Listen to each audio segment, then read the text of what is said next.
So Cassandra, I will turn it over to you and you should be able to share your screen. Thank you. All right. Thank you. Thank you so much for having me today. Like Jessica said, my name is Cassandra Mumford. I'm a medical legal death investigator. I've been a medical legal death investigator for about 10 years. Prior to that, I was a funeral director and embalmer. So I have a lot of experience in the death industry. So I'm really glad to be here today, especially because when I was in middle school, our local coroner presented a PowerPoint regarding death investigations. And he had photos of scenes, which I'm not going to have any photos today out of respect for the dead. But I think the information that I'm presenting is really important because a lot is not known about what happens after death. A lot of movies and TV shows portray us not in the correct way. So the only time that people really know what we do is when they need us. So I'm really glad to be here today. So let me start presenting my screen.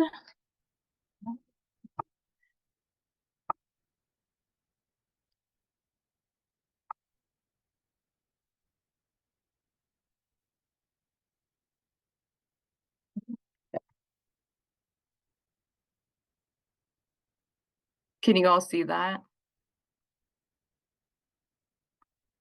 Oh, okay. All right. Is it up on the screen? Yes. Okay.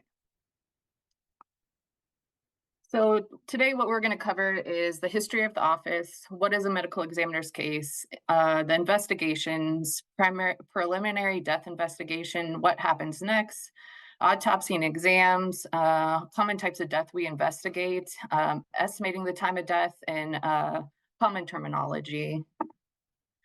So the history of our office, Oregon utilized a coroner system until 1963, and then it was changed to a state medical examiner system.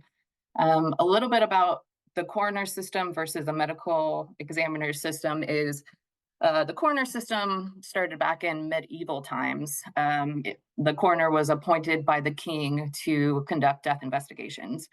That did carry over to the United States for a pretty extensive amount of time, but in New York, the medical examiner system started because the coroner system became corrupt due to illegal actions with the mob. So they were controlling the coroner because coroners are elected. Medical examiners are hired. I did work for a coroner system in Wyoming, and a lot of the coroners were elected, and some of these coroners had no medical background, and some of them were squeamish when it came to blood. So I do appreciate a medical examiner system because the people that are being hired do have a medical background, and so I'm glad that I work for a medical examiner system. So what happens in the county medical legal death investigators system is each county here in Oregon has their own medical examiner's office. A lot of if there's an autopsy that needs to be performed, that the decedents will go to the state medical examiner's office for an exam. Some of the smaller counties do have their own forensic pathologist, but most of the time decedents will go to the state medical examiner's office. The state medical examiner is Dr. Sean Hurst, and the state medical examiner's office is located in Clackamas. There are 4 other deputy state medical examiners, and we'll get into who they are. So all of the state medical examiner's office are trained in forensic pathology, either board certified or through the American Board of Pathology. Some of the cases are being sent to county physicians. Those are for the cases that don't require an autopsy because not everybody is autopsied after death. Oregon investigates several thousand deaths a year, which include homicides, suicides, accident, natural deaths, in custody deaths, and public health crises such as COVID. Let's see. So what is a medical examiner's case? Medical examiner's duties, we are governed by statute 146.090. So that lists of what we can investigate. So the cases that we do investigate are homicides, suicides, suspicious deaths, unknown circumstances, resulting from the unlawful use of a controlled substance, so overdoses, deaths occurring for decedents that die in prison or jail, accidents, motor vehicle accidents, anything like, elderly people that fall down and may fracture a hip and then die as a result of that. That would be one of our cases. By disease, injury, or a toxic agent arising from employment. So anybody that dies at work, we will investigate that as well. We also investigate decedents who are not under the care of a doctor. So if a person dies and they haven't seen a doctor within 12 months, we will investigate that and sign the death certificate. Related to disease, which may be a public health risk. So COVID was a huge one for us at first. And I was working in Arizona and Phoenix at the time when COVID, really started off, and it was a lot. I mean, we had callbacks for 3 or 4 days where we weren't able to call nurses back for 3 or 4 days because there were so many cases. Now, when someone dies of COVID, usually it's going to be considered a natural death, and that death is going to be reported to the health department through either their provider or through the hospital. So one thing that some people don't really understand when it comes to natural deaths, yes, we investigate deaths that are related to natural disease, but only when they're not under the care of a doctor. So if someone dies at home and they have a primary care provider, we actually will get the report of death, but we will decline jurisdiction. So we will decline it and then send that death certificate off to their primary care provider to sign the death certificate. Things that we do run into is a lot of times doctors and nurse practitioners aren't trained in signing death certificates. So they'll call us and be like, we don't know what to sign on there. And a lot of it is because, again, natural deaths don't get investigated in the state of Oregon, or they're not going to get autopsied. So, some families will get upset because they want a definitive answer of how their loved one died. And unfortunately, because our office or the county and the state are so busy, we don't always get to investigate those, or they don't get sent for autopsy. So on the death certificate, it's going to be unspecified natural disease as the cause of death, and the manner would be natural. So the difference between cause and manner is, either natural, homicide, suicide, accident, and then the cause is what contributed to the death. So we get a lot of calls from doctors when we refer the death certificate to them, and they call us and they're like, well, we don't know what to sign, even though they've been treating them. And we're like, you can put unspecified natural disease and then their comorbidities. So like hypertension, diabetes, all of those things can be put on the death certificate.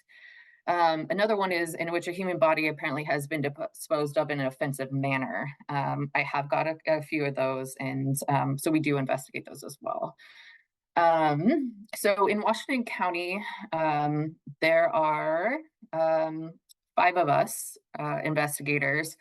We're all trained in death investigations. We're certified through our ABMDI, which is the National Board of Medical Legal Death Investigators. So we have to have a certification within a year, and we have to complete 45 hours of continuing education within a 5-year period, which seems like a lot, but it's not within the 5 years. And there are so many great seminars and conferences for death investigations. I just went to one in Las Vegas, and it was a week long, and I just love death investigations because you're always learning.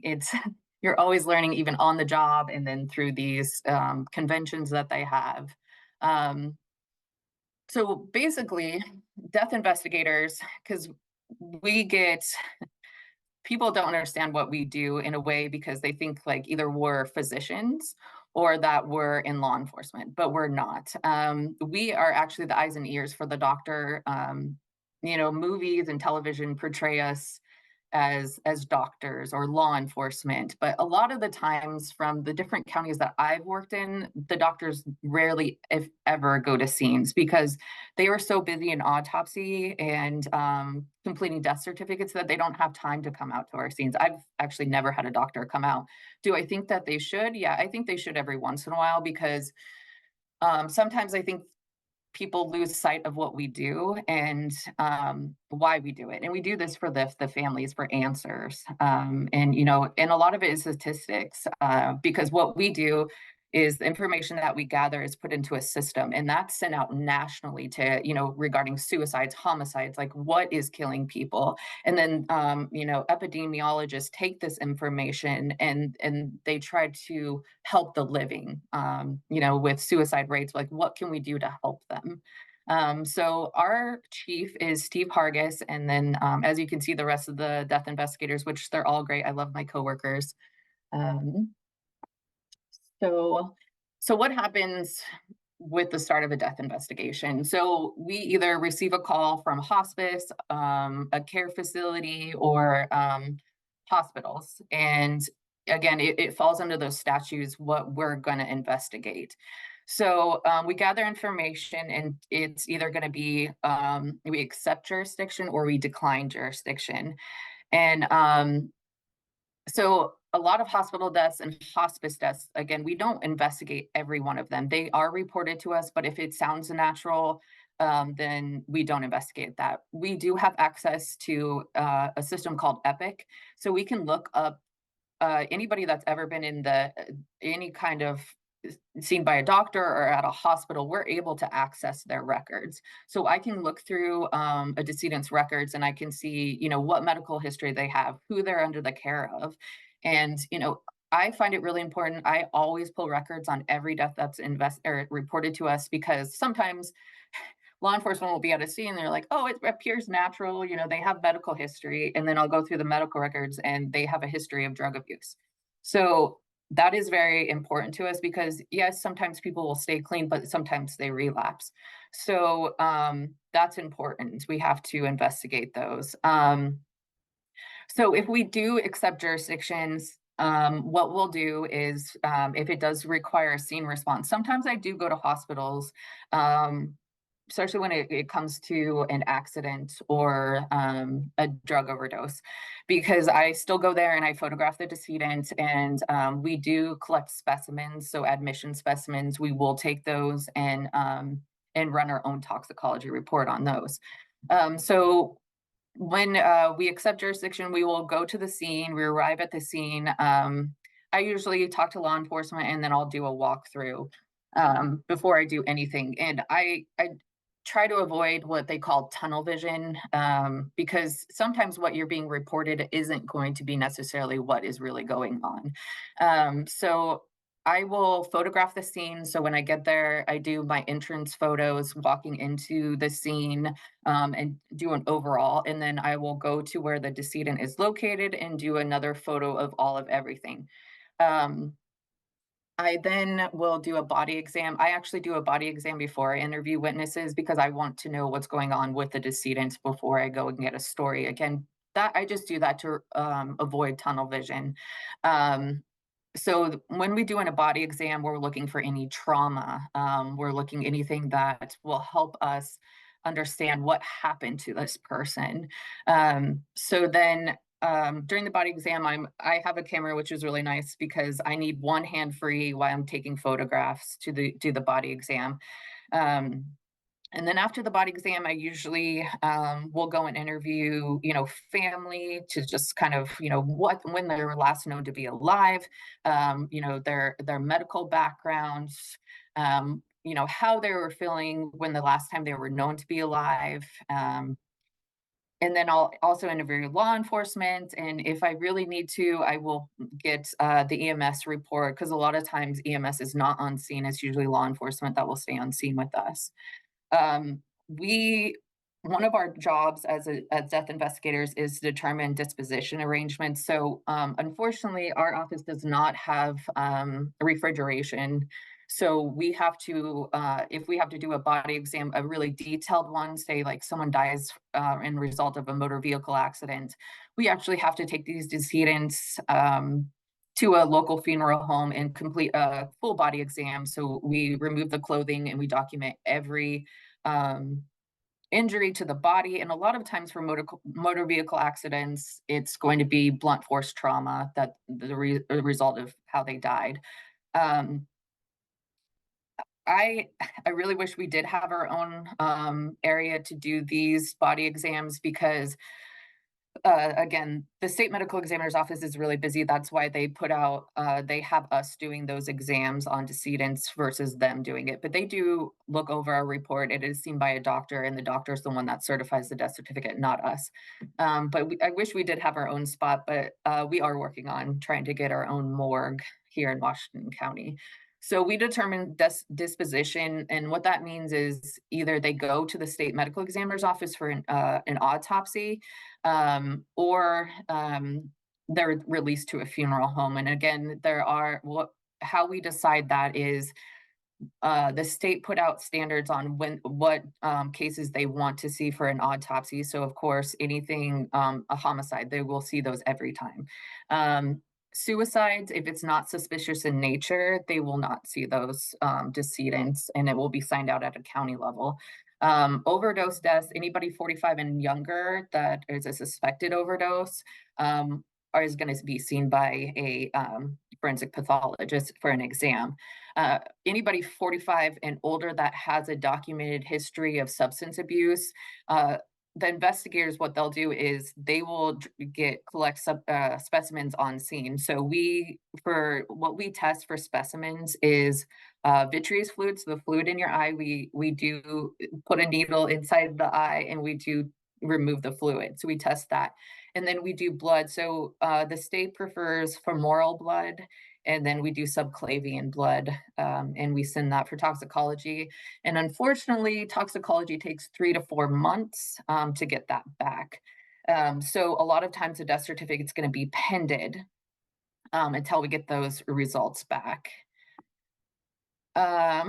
So during the interview process, we gather medical history, we interview families. One of the big things that we do is identify decedents.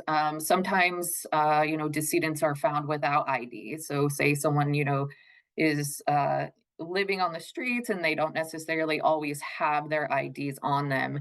So we have to be very vigilant in how we ID these people, because it would be horrible to misidentify people. And from my career training, is that's kind of a career ender, is if you misidentify someone, because you wouldn't want to tell a family member that someone died when they haven't died. So we have to identify them, and one of the ways that we do that is through fingerprints, if they don't have an ID on them. And our local police agencies here do have a mobile fingerprint device where we can just obtain fingerprints at the scene, and within probably less than 30 minutes, we'll be able to get an ID back if they have had their fingerprints taken, through a law enforcement agency. Other ways that we identify decedents is based off their government issue ID. So we compare their facial features to their ID, or witnesses. So if they die and a family member finds them, then of course we're going to go with their ID. Sometimes x-rays and CTs are performed through a hospital, or if they are sent to the state medical examiner's office for an autopsy, they call it they do a full body x-ray, especially for anybody that is a result, the death is a result of a homicide, multiple gunshot wounds, which it's called a Lodox machine. So they'll do a full body x-ray to look for where those projectiles are in the body, so that when they have to remove those projectiles, they have a better idea where they are in the body. an external exam. So there's different levels of, I think there's another slide on this, but different levels to autopsies, which we'll kind of get into. But when the decedent is not going for an autopsy, we investigators do a external exam. So again, we're looking for any trauma to the body, and we're documenting that and photographing the body.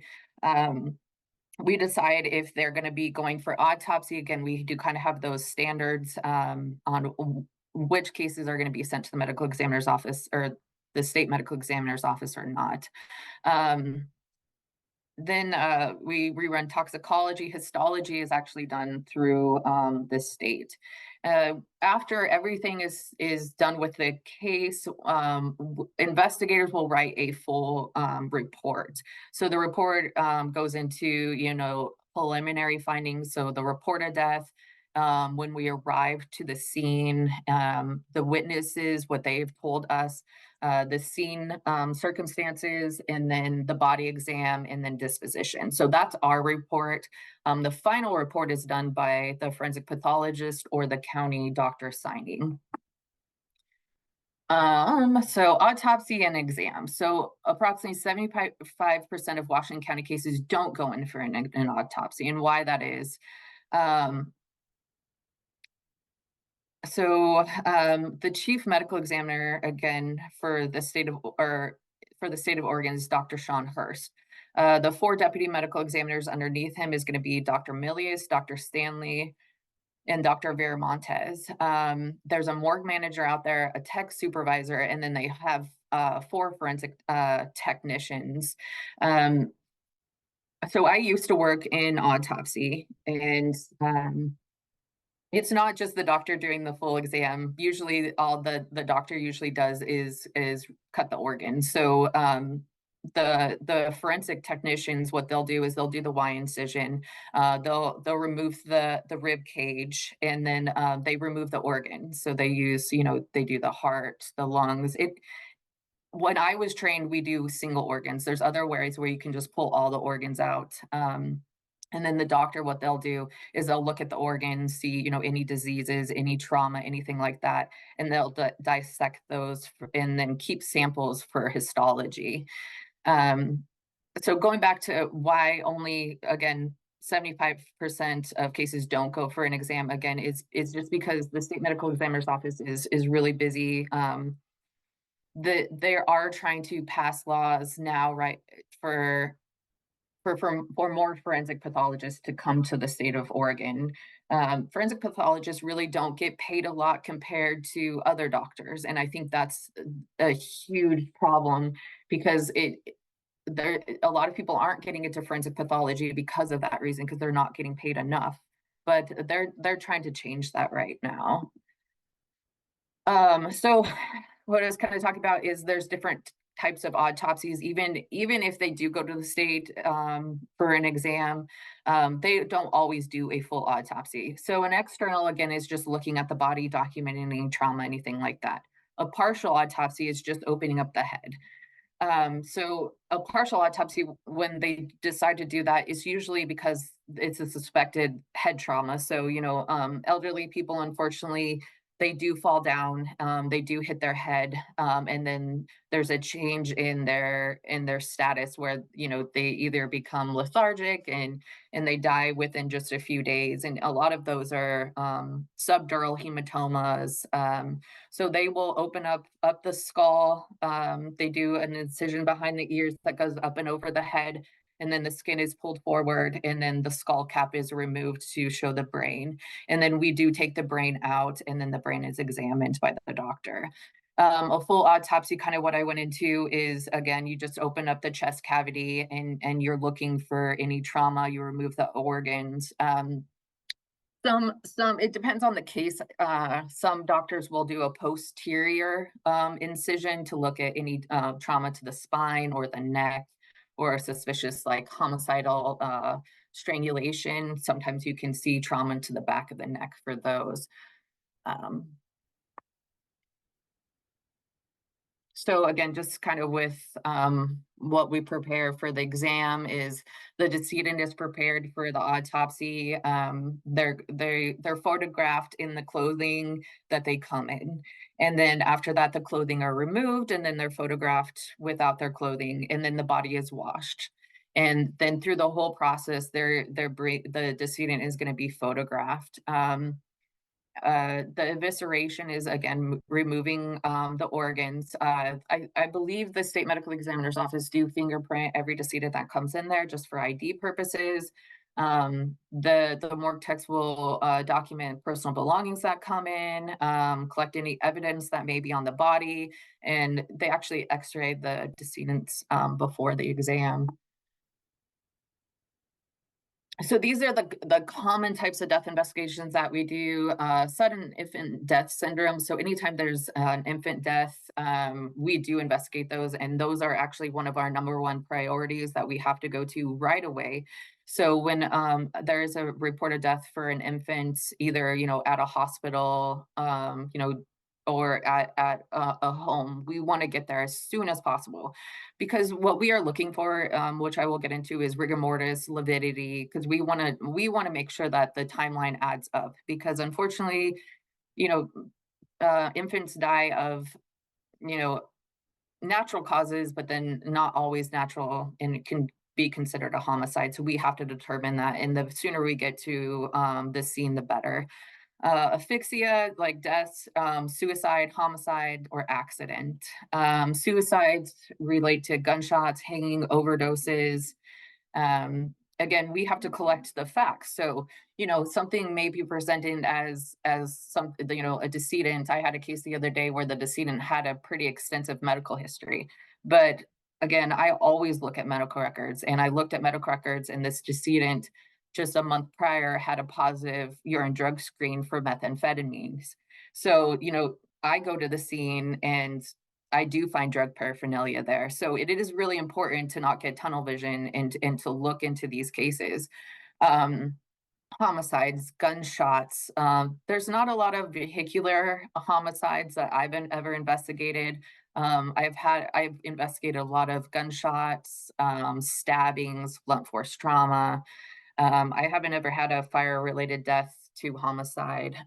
So a natural death that we do investigator again is unattended, that they're not under the care of a doctor within a year. Some doctors do refuse to sign because they don't feel comfortable signing death certificate even after they have seen the doctor, the decedent, within a year.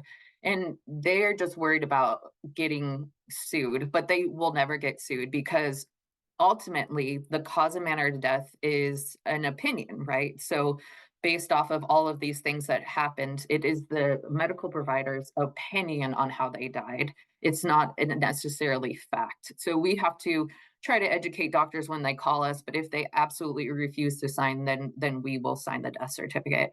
Accidentals is motor vehicle accidents, falls. So, these elderly people that are falling down, fracturing their hips or hitting their heads, overdoses, fires, in custody deaths. So kind of what I was talking about, the post-mortem and changes that the body goes through with death. So these are kind of, again, they're not fact. So, a lot of times people, like in movies and in TV shows, and people are like, what exact time did they die? Unfortunately, if it's not witnessed, we don't know. We don't know the exact time. We can kind of narrow it down with when they're last known to be alive, when they were found, and then looking at the body. So when we're trying to narrow down the time range, what we look for is rigor mortis. So rigor mortis is the stiffening of your body. So after death, again, these times are kind of, it's what we like to call the window of death. So they're not exact. There's so many factors that play a role into it: the size of the decedent, where they were found, the temperature. And I've found, with people dying from drug overdoses, that rigor mortis starts actually sooner. So this is again just a window. So rigor mortis usually begins in between 1 to 3 hours after death. The higher the body and environmental temperature, the quicker the onset of rigor mortis. All the muscles in the body begin to stiffen at the same time after death, but it's more apparent in the smaller. So what we do is when we're at a scene and we're assessing the body for rigor mortis, we look in the jaw because that's usually where it starts first. And then we go to the extremities, the arms, and the legs. Um, Rigor mortis, like it can be very hard to break rigor mortis, if you will. That's how we consider it. So once you start moving the limbs, that's considered breaking rigor mortis, and rigor mortis will not come back after it's broken. So sometimes it's really hard, especially for people that have a lot of muscle. Like sometimes rigor mortis you can't move at all.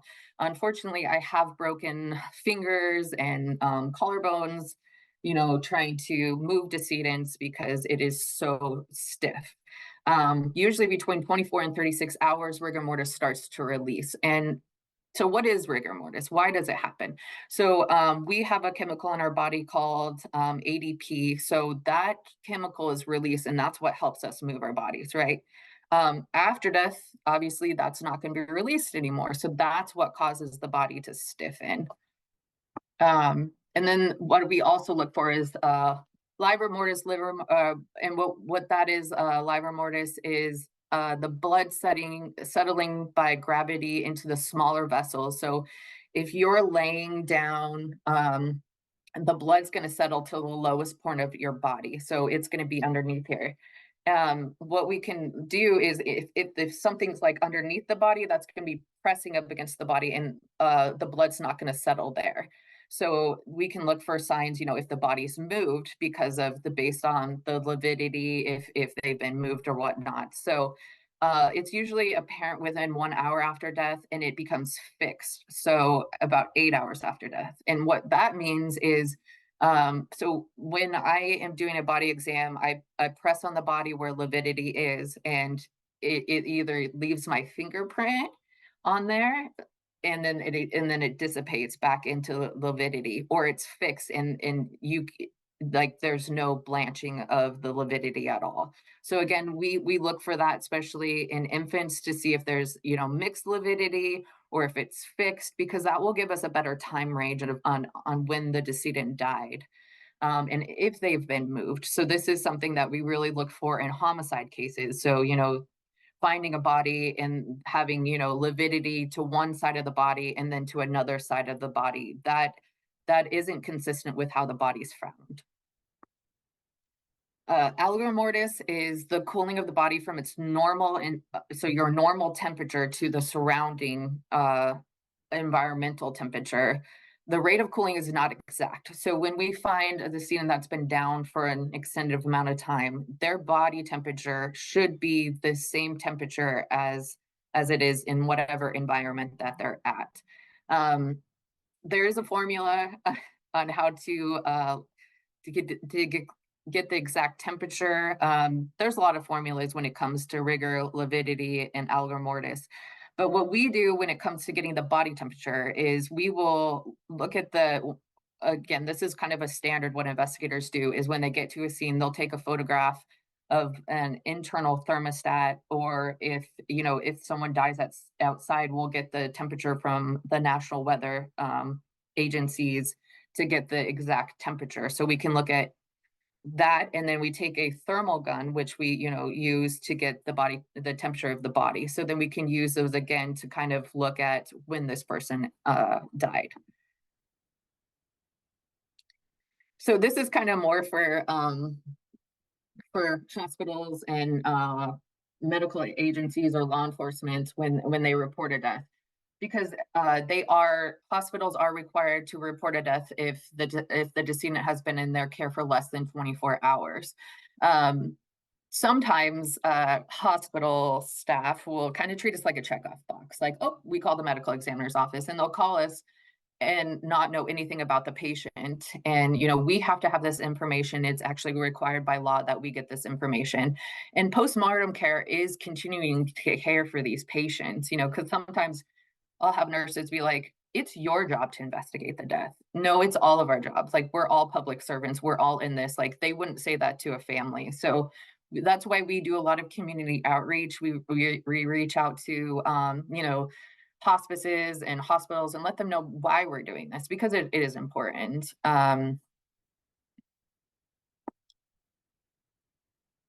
So this is again just kind of what a lot of hospitals will do. They're going to report a death that's less than 24 hours after admission, which this one is important because a lot of times deaths are getting missed. So if they've been there less than 24 hours, they are required to call us. But sometimes staff don't understand what is a reportable death, even after we tell them. But sometimes overdose deaths will get missed, and doctors are signing overdose deaths out as natural causes, which is not natural. It's either accident or suicide. So by law, a primary care physician or a hospital physician cannot sign a death certificate if it's related to anything other than natural causes. So how we get that is anytime like a doctor does sign a death certificate that is not related to death or natural causes, it goes to organ statistics, and what they'll do is they will flag those death certificates that says overdose death, and they're certifying it the manner of death is natural. Those will get kicked back to the medical examiner's office wherever the death occurred.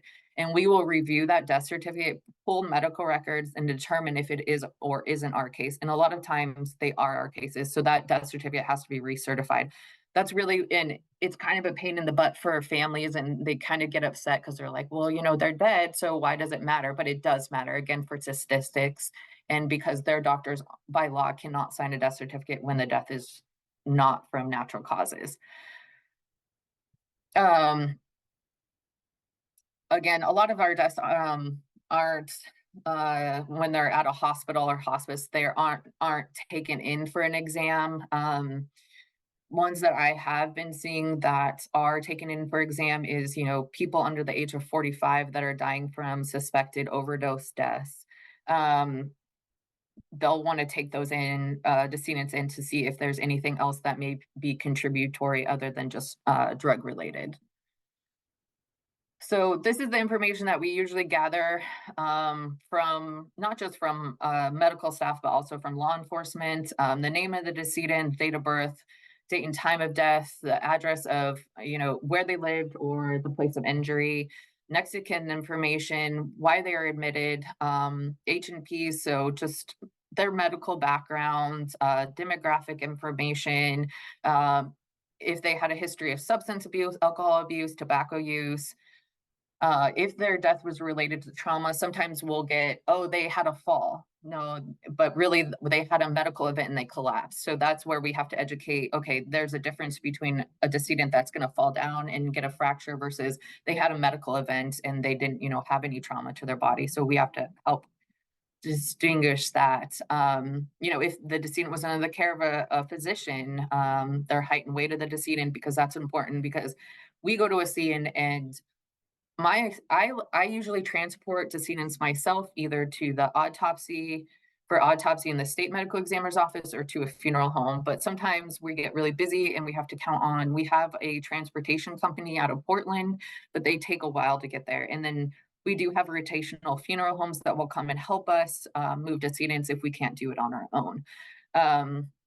And again, when it comes to funeral homes, obviously a lot of these deaths are unexpected. So families have no idea what funeral home they're going to use. We do have a rotational list within Washington County where we have different funeral homes that are able to help us with taking care of these decedents. Just a review on what we kind of talked about today. These are all the medical examiner, or these are the investigators I work with. Again, Stephen is our chief, Laura, Adam, myself, Rob, and Laura Lucero. It's kind of funny because four of us, we all started off in Arizona. We started in Phoenix, and when I first started in Phoenix, I didn't really think that I was going to make it. It was so busy down there. It was just death after death after death. I would go to 4 to 5 scenes a night and then have to go back in the morning to write reports, and they have to be done. I work night shift now, but some of the doctors would expect your reports to be done by their morning meeting at 7 a.m., which doesn't always happen. I did learn a lot working in Phoenix, a lot. But I will say I'm very thankful to be working in a smaller county with less deaths, because it actually gives me the time to conduct a complete investigation and not be rushed.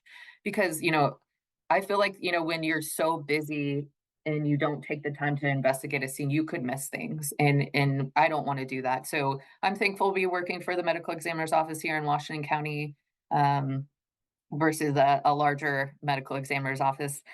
There's a lot of interesting deaths that happen in Phoenix, but they're also here too. So that's just kind of the background of our office. Um, and now I just want to open it up for any questions that anybody may have.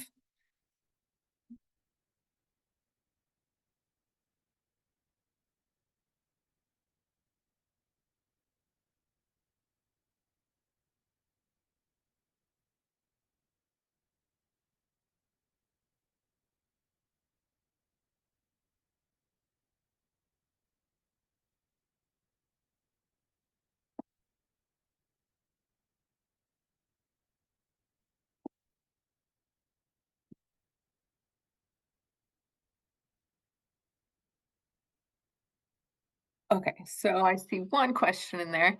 So, so I decided, kind of my background. My first job was a certified nursing assistant, and then I became a EMT after that. I was working in the emergency room as a tech, and there was a pretty horrific skiing accident that happened on our local mountain. And three people came into the emergency department.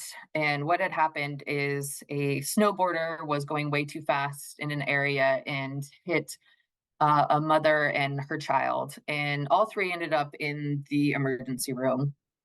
Had to go to emergent surgery. And so we had a 7-year old and the snowboarder in the emergency department. And we were, doing a code on both of them. And the little girl, she had an internal neck fracture. And so she died. And then just moments later, the snowboarder died. And it was really devastating. And just kind of how they handled the situation wasn't, I just didn't think it was handled the right way. The doctor went out to the waiting room where a bunch of the snowboarders' friends were, and said that, just announced his name and said that he was dead, and then walked out of the room. And I just didn't find that to be very passionate at all. And death is, it is hard. It is very hard. But you have to be sensitive on how you talk to people. So I moved to Colorado, and I got interested in the mortuary science program versus the nursing program. And so I started into the mortuary science program, and I started working at a local funeral home down there. And in Colorado, you don't need an embalming license. So I learned to embalm before I even finished school. And when I first started, I did body removal. So we go to hospitals, homes, and we do the transportation from where they died to the funeral home. And then I learned to embalm, and I really liked embalming, but I just don't like dealing with all the chemicals. One of my favorite aspects of it was doing cosmetics and hair. I don't know, I just really enjoyed that. And then I moved back to my hometown, and I started working at one of the local funeral homes there. And it was more like they wanted us to sell like a funeral home in a way, like products and stuff. And I wasn't about that. Like, I just want to help families because it's a very difficult time.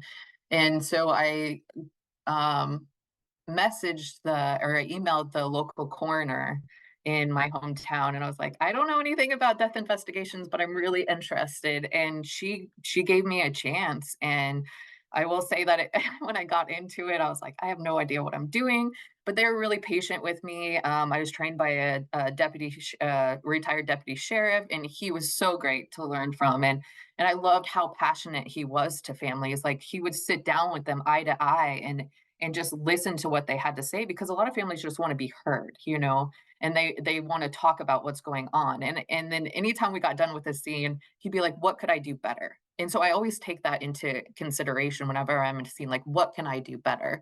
um so then after I was working, because in my hometown in Wyoming, it was very small, so we didn't really see a lot of deaths. And So that's when I applied for a position down in Phoenix. And I actually started down in the morgue. And, when I first started, it was in January and all the doctors had been off for the holidays. So they were backlogged. And they, about six doctors were cutting at that time. And they're like, we don't have time to train you. Like, just go open up heads. So I started removing brains. And that's kind of like how I started there. And it was just one after another after another. And like, there was 15 forensic pathologists that we worked for, and don't get me wrong, like, I think they're great, but sometimes it can be hard working for doctors, and I didn't like the aspect of just staying in one place, like, and autopsies are interesting, you get to see some really unusual things in autopsy, but I'd rather be out in the scene, investigating the death, talking to families. That was more of what I wanted to do. So that's kind of why I became a death investigator and how I became a death investigator. I will say that there is a huge need for forensic pathologists. There is definitely not enough. I went to, like I said, I went to a conference in Vegas recently, and there's probably about 1,000 forensic pathologists for the whole country. That's it, 1,000. And a lot of them are retiring, so we don't have enough. And here in Oregon, we don't have enough. We don't. There's just the five that are at the state medical examiner's office, and one of them just retired. So there is a huge push for more forensic pathologists. That's a great field to be in. I wish back in the day I would have got into it, but it is a long process. I mean, you have to get your doctorates, and then you have to continue on in forensic pathologist, which could be another 4 years. I don't know what kind of changes and steps they're going to be taking, but there's something that needs to change because there's just not enough of them.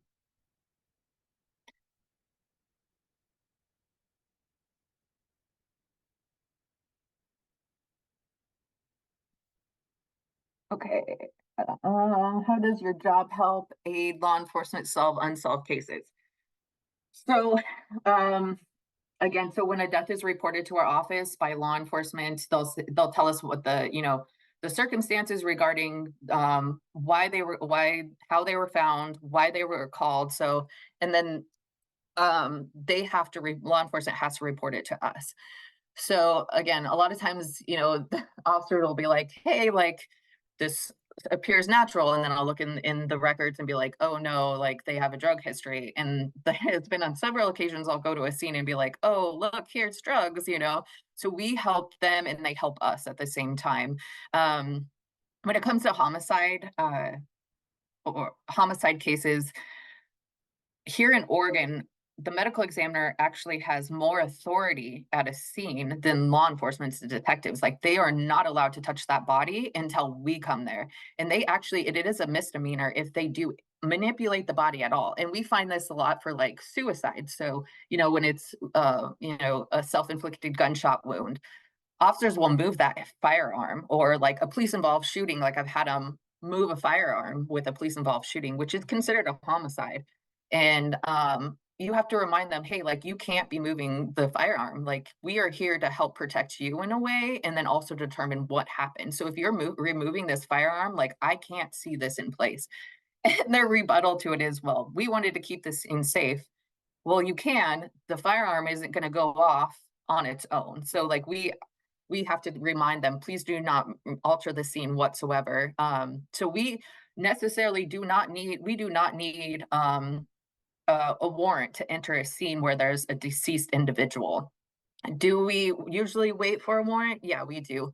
But when we have to wait, or a death isn't reported to us, sometimes homicides, they won't report it to us for 8 or 9 hours, which is not good, because then we can't go in there and assess for rigor mortis, lividity. So that time frame window is not accurate. So that's why we always say, hey, please call us and let us know as soon as possible, even if we just go in there and look at the body and then come back out of the scene. So we do work together. We try to work together as much as possible, but sometimes, especially when it comes to homicides, it can be very difficult, because I know, like, law enforcement, they want to do their part of it. They want to find whoever harmed this person, and I get that, but it's very important that we work together. Um, we have to actually we have to also testify in a court of law when it comes to homicides. I have two trials coming up. I have one here for a homicide I investigated last year, and then I'm getting subpoenaed to go testify at a federal trial in Phoenix. And I'm a little nervous about it, but I think I'll be okay. It's just, defense attorneys can try to make you look bad, which I don't enjoy that. But I just try to do my best at everything that I do. So, um, but when it comes to unsolved cases, a lot of that is going to be more on law enforcement. So again, if it's suspicious of homicide, they're going to do everything on their end to try to solve what happened. Our main objective at the medical examiner's office is to determine the cause and manner of death. So um, again, the manners of death is natural, suicide, homicide, accidental, or undetermined. So sometimes, these decedents, if it's, due to an accident or, homicidal death, some of these decedents aren't found for months to years. And so their bodies decompose, and then you can't determine how they died. So sometimes the manner of death is undetermined, which, that's really hard, especially for families, to not know exactly what happened to them. But when it comes to unsolved cases, a lot of that's going to fall back on to law enforcement. We do try to help with like indigent cases, trying to find families. But anytime like law enforcement reaches out about a death, we try to help them as much as possible. So again, when it comes to like what I went to school for is I have an associate's in mortuary science. Some people go into forensic science and they can get a associate's or a bachelor's to a master's degree. Um, a lot of offices want investigators that have experience. So I have a pretty extensive history or work history again as an EMT and then a funeral director, and then just from working in Phoenix. But one way some people they go and they get their bachelor's in forensic science, and then they try to find a job and as a death investigator, and they aren't getting hired because they don't have any experience. When I was working in Phoenix, we did have a college down there that offered a forensic science degree. We had students coming in. Fortunately, down there, we did have a volunteer program. So these students could come and volunteer with us to see if this is something they wanted to do. Because some people get into forensic science and they'll get their degree. And then when they see their first, dead body, they're just like, oh my gosh. Or they smell a decomposing body and they're like, nope, can't do this. So like, it's very important. Like, there's a lot of aspects to this. Like death is not as it is portrayed in movies. It's not glamorous. These bodies do not look good, especially overdoses. Like, I I wish like people could see what happens after you overdose. Maybe it would help with people not doing drugs. But I mean, these bodies, they can be really gross, especially decomp. I had a really horrific scene the other day where this person had been down for a very large amount of time, and there was maggot activity, and I moved the body, and underneath the body it was warm, and I was like, this is weird. Like I always get kind of weirded out when the body is warm, and it's because the maggots were actually creating heat. There were so many of them that when I moved the body, steam came out.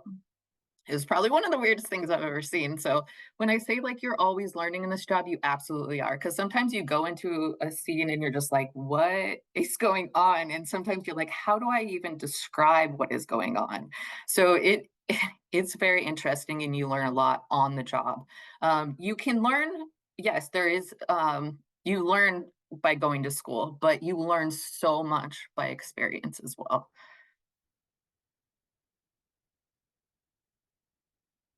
So do you ever have to reopen cases and re-examine after original cause of death is determined? Yes, we do. So when there's additional information that comes in, we will reopen a case. If a family calls and we determine that this is going to be natural causes, and then a family calls and says, oh no, hey, like they have a history of drug abuse, then we will re-examine that one. Or I had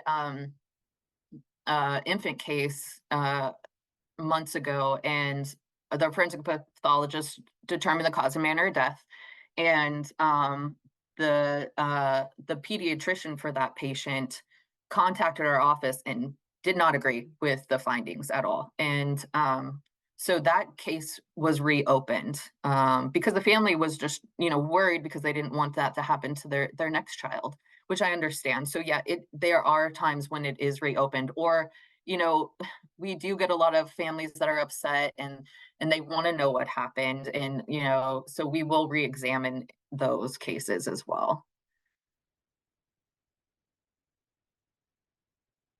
So I guess some of the skills that we do have is, you have to be very observant to detail, um and because you can go into a scene, and again, I bring this up with tunnel vision, because you're getting told of what's going on, but not everything that is being told to you is necessarily what is going on. Again, a big thing that I see too is like with law enforcement, they go in there and they're not really trained in certain aspects of it, and I can go in and I find drugs, so it's just like being very like um just like observant when you go to a scene. And interpersonal communication is very important, because we have to talk to families, and that can be one of the hardest parts of our job.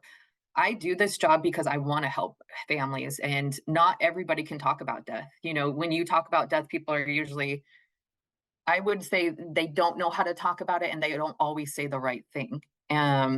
And I got trained, you have to be straight with people. Your loved one is dead, instead of they've gone away or they're not with us anymore, because they don't understand that.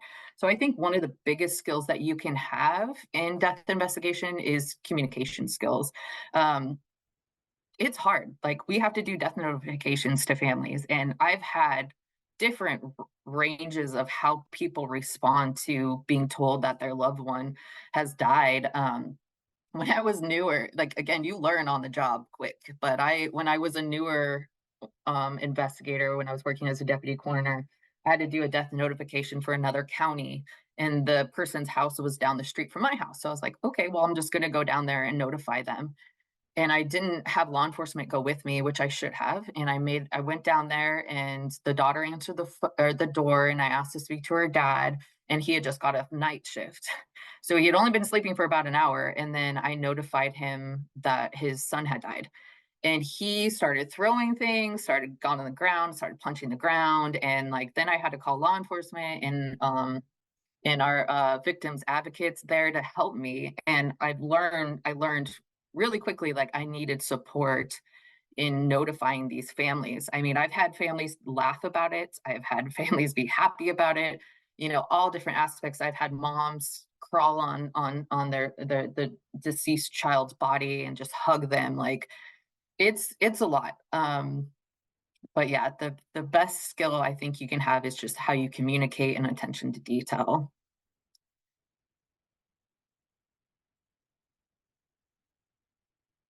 Um, so kind of how I process emotions and feelings on the job, uh, I communicate with my other investigators. I debrief with them about a difficult scene, or when I have a really hard time. It is hard. Like, I'm human. Like, I've been doing this for 10 years. I've seen horrific things, and sometimes it's like not hard on me, and other times it is. One of those that I did have was a decedent who was struck by a vehicle. Her family actually drove by the scene and walked up to the scene, and this person did not have any ID on her. So when the husband arrived, I had to show him photos of her rings. And they had been married for 53 years, and it was almost her birthday. And he just started breaking down crying, and like I had to compose myself. But then when I left, I did cry. I mean, it's hard. Um, I would say, like, the greatest thing for me, the best thing that I do is I exercise, I roller skate and I skateboard. Like that's my escape. You have to do something. You can't bottle these up.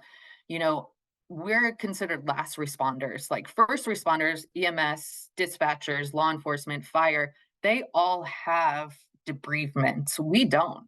Even funeral directors, they're just like, oh, you see this all the time, but it's not natural. We should not be seeing the stuff that we're seeing, but we do. Um, our county and our directors, they do a lot for us. They'll have emotional support animals come in and petting dogs, and we'll go, to like different farms around here with animals, like, and we try to support all of our mental health. But is it hard sometimes? Do you think about cases? Yeah, absolutely. But we just try to do our best again, and I just try to think of the families, and I try to, leave my work at home. Does it always happen? No, but we try to do our best. Um, the certification process from state to state, yes. So there are different aspects of it. Again, some states still run off of a coroner system. The states that I've worked in is Wyoming, Arizona, and Oregon as a death investigator. So Wyoming is a coroner-based system. Um, the only background I had was a funeral director and embalmer, but I got trained on the job. In Arizona, I started off in the morgue, and then started as an investigator. And again, I just had my associate's degree. In New York, you have to have a master's degree to be a death investigator. In California, they are a coroner. A lot of the counties are a coroner system, and they're under the sheriff's office, which I think that's a conflict of interest in a way, because we are doing a death investigation together. But when, say, it's a police involved shooting and it's under the sheriff's office, I find that to be a conflict of interest. Um, but yeah, it varies from state to state. You just kind of gotta look into what the state requires. I know a lot of places do require death investigators to have a bachelor's. Do I wish I had a bachelor's? Yes, I was working on it, and I do want to complete it, because a lot of people these days do want you to have a bachelor's degree at least.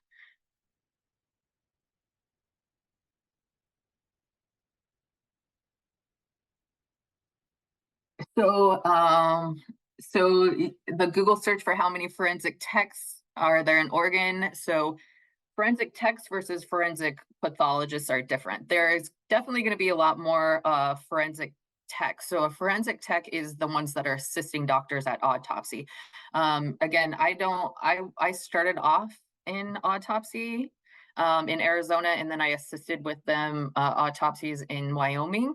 I have gone to a few autopsies here in Oregon, but the forensic technicians, what they'll do is they do the Y incision, they'll remove the organs, they'll collect specimens. The forensic pathologist is the one that takes the organs and looks at them and determines, if there's any disease or trauma to the body. And then the forensic pathologist will take all of the information from the scene information to the autopsy information and certify that death certificate. So that's the difference between the forensic techs and the forensic pathologist. The requirements to become a funeral director. So there's different, so there's an associate's degree and a bachelor's degree in mortuary science. So you complete your education. When I was, you also have to do labs. So I think it was my second year in mortuary science where we did labs. So we went to a local funeral home, and they like to call them the care center, where they take care of the deceased. They do the embalmings. So you have to complete your labs, and that's usually about a week long. And then you have to take a national test to become certified as a mortuary or as a funeral director embalmer. And then depending on what state you go to, a lot of states require you to do a state certification, which I am licensed as a funeral director embalmer in Wyoming. And that probably was one of the hardest exams I've had to take, because I had to do a 50-question oral exam in front of the funeral board.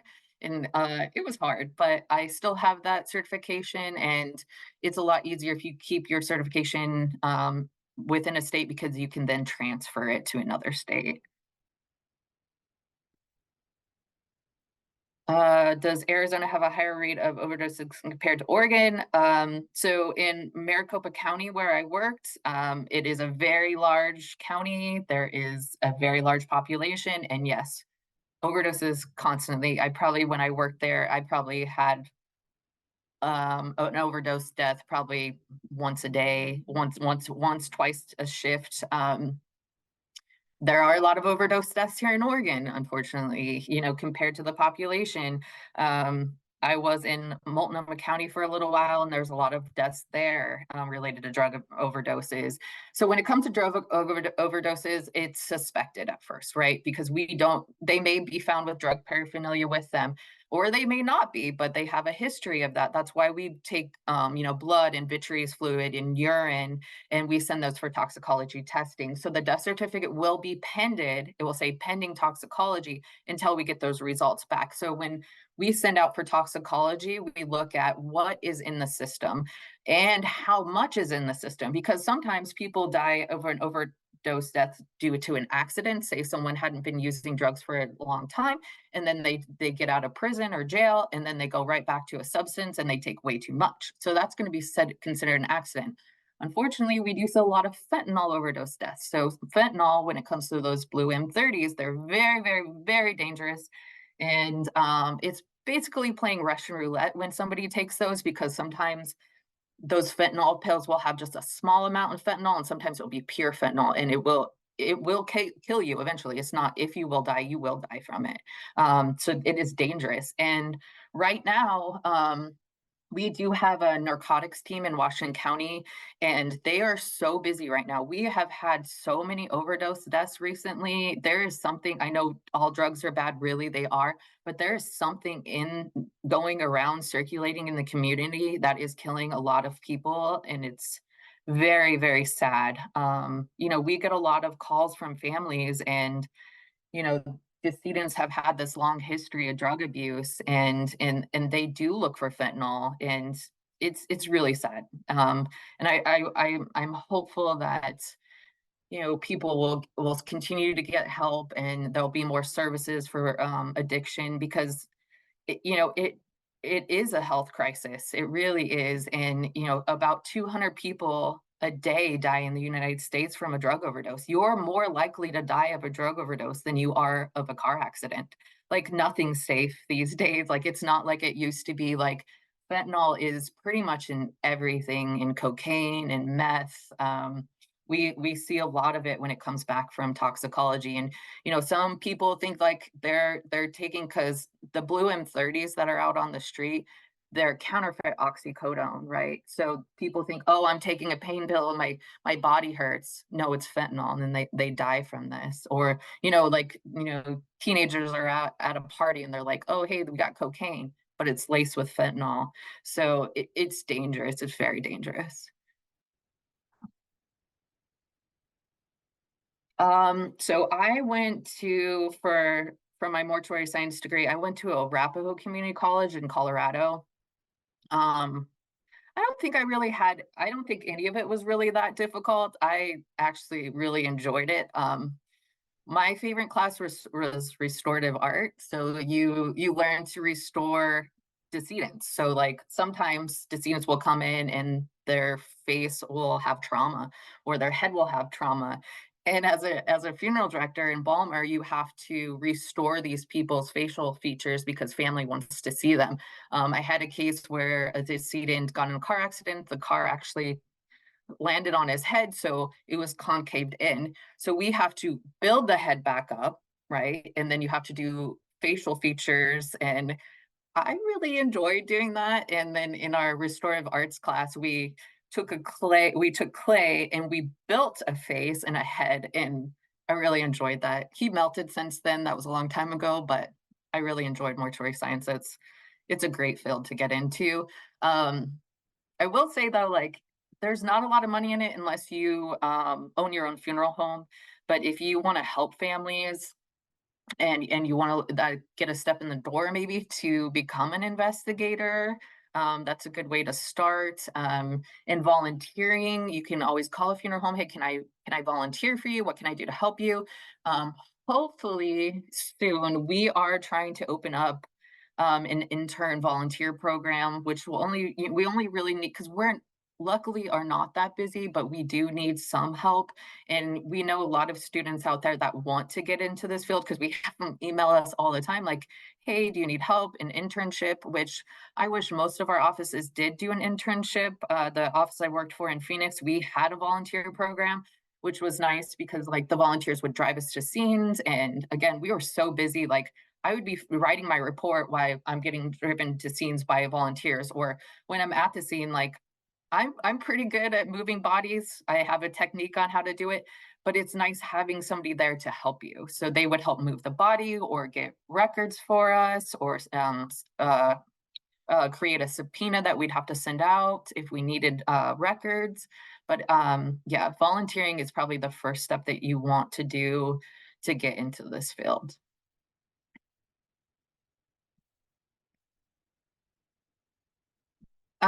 So an average day for me, is I usually get into the office, I look into our follow-up log, see if any of the other investigators need help. Um, Sometimes, we need help locating next to kin, or just follow up, any kind of follow up. But luckily we're not that busy here, so usually I'll wait to see like if a death is called to us. So once it's called in, we determine if it's ours, if we're going to accept jurisdiction. If it is our case, then we're going to respond to the scene. And then at the scene, again, I do my walkthrough. I'll photograph the scene, and then I'll do the body exam.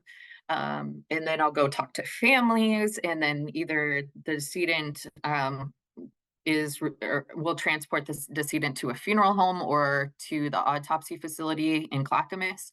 And then after that's done, then I write a report. And that's probably my least favorite about this job, is writing a report, but I'm very detailed. So my reports usually take me about two hours to complete. But I just put as much detail into my report. And then we also have a system called MDI log. And that's where we put all the information about the decedent, their demographics, any medical history, and everything like that. And then either we call and debrief the forensic pathologist about the case, or they just read our report.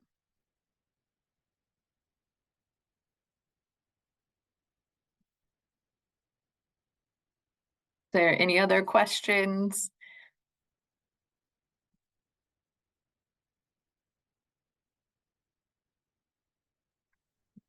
Students, if you have any last questions for Cassandra, please type them in the chat.